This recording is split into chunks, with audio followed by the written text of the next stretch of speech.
Assalamualaikum warahmatullahi wabarakatuh. Selamat siang, salam sejahtera untuk kita sekalian. Om Swastiastu. Pada Jumat yang berkah ini, saya Muhammad Hajar kembali membuat video yang saya tujukan kepada Bapak Presiden Republik Indonesia, Bapak Insinyur Haji Joko Widodo, dan Bapak Kapolri terkait dengan kekisruhan lahan 2 Tawamelewe yang terletak di Kecamatan Uepai, Kabupaten Konawe, Provinsi Sulawesi Tenggara.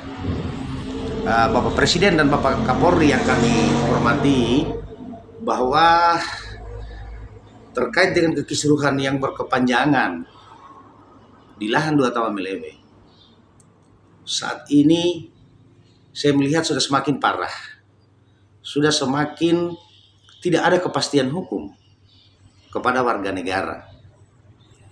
Pada kesempatan ini saya juga ingin menyampaikan bahwa lahan yang diklaim atau lahan yang dikisruhkan oleh oknum-oknum tertentu ini sudah memiliki keputusan atau kekuatan hukum tetap di Mahkamah Agung. Tahun putusannya itu di tahun 92. Artinya lahan tersebut sudah pernah disengketakan. Di tahun 1992 itu putusan keluar dari Mahkamah Agung. Ya. Ada beberapa rumpun keluarga. Artinya rumpun keluarga berhadapan dengan pemerintah, dalam hal ini Dinas Transmigrasi. Kemudian berjalan waktu, masyarakat Tawamelewe bekerja, mencetak sawah sampai saat ini sudah menjadi sawah kelas 1. Jadi yang saya katakan tidak ada kepastian hukum di sini, bahwa saat ini yang terjadi di lahan 2 Tawamelewe justru pada para pemilik sertifikat tidak melakukan aktivitas sama sekali, tapi mereka membayar pajak. Mereka pemilik sertifikat yang bayar pajaknya. Sementara yang mengklaim hari ini lahan tersebut semakin gencar-gencarnya melakukan aktivitas pekerjaan. Bapak Presiden Republik Indonesia dan Bapak Kapolri, kami cintai.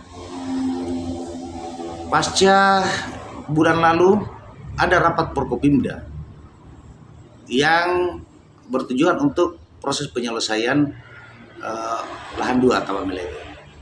Salah satu putusannya bahwa BPN akan turun bekerja dengan ketentuan bahwa BPN akan turun bekerja tanpa ada pihak yang ada di dalam untuk menentukan titik-titik koordinat. Nah, kemudian disusul dengan pertemuan di Polres Konawe antara Kepala Desa Tawamelewe Kasaida dan pihak pengklaim. Kemudian disusul lagi pertemuan di Polsek Lambuya antara pihak pengklaim dengan pihak pemerintah Desa Kasaida dan Desa Tawamelewe. Keputusannya adalah terkait masalah lahan 2 Tawamelewe mengikuti instruksi PJ Bupati Konawe untuk tidak melakukan dulu kegiatan, baik masyarakat Tawamelewe Kasaida maupun pihak pengklaim. Kenyataannya, pasca rapat Forkopimda, pasca rapat Polres, pasca rapat di Polsek, masyarakat ekstransmigrasi atau masyarakat Tawamelewe Kasaida tidak melakukan aktivitas. Akan tetapi pihak pengklaim saat ini, detik ini, saya pertaruhkan diri saya, silakan ke sana melihat apa yang terjadi. Justru pihak pengklaim yang bekerja setiap saat mereka bekerja menambah luasan, bahkan memasukkan traktor, memasukkan jonder tanpa menghargai adanya keputusan-keputusan pemerintah. Dan mereka bekerja di atas lahan yang bersertifikat. Oleh karena itu bersama ini Bapak Presiden Republik Indonesia dan Bapak Kapolri sebagai putra daerah Konawe meminta kepada negara untuk menghadirkan keadilan di tanah Tawamelewe, menghadirkan keadilan kepada seluruh warga negara yang ada. Karena saat ini yang mendapatkan musibah tersebut adalah warga ekstransmigrasi atau etnis Bali.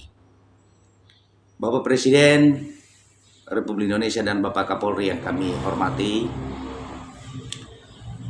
entah apa yang terjadi, Kenapa laporan-laporan masyarakat pemilik sertifikat, laporan kepada penegak hukum dalam hal ini Polres Konawe sampai detik ini berjalan agak lamban.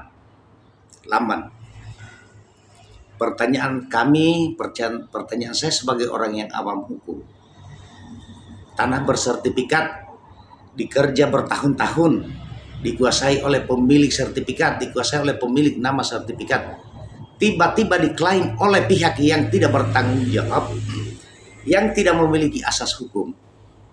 Maka itu menurut pemahaman hukum saya yang tidak sempurna ini masuk kategori penyerobotan lahan.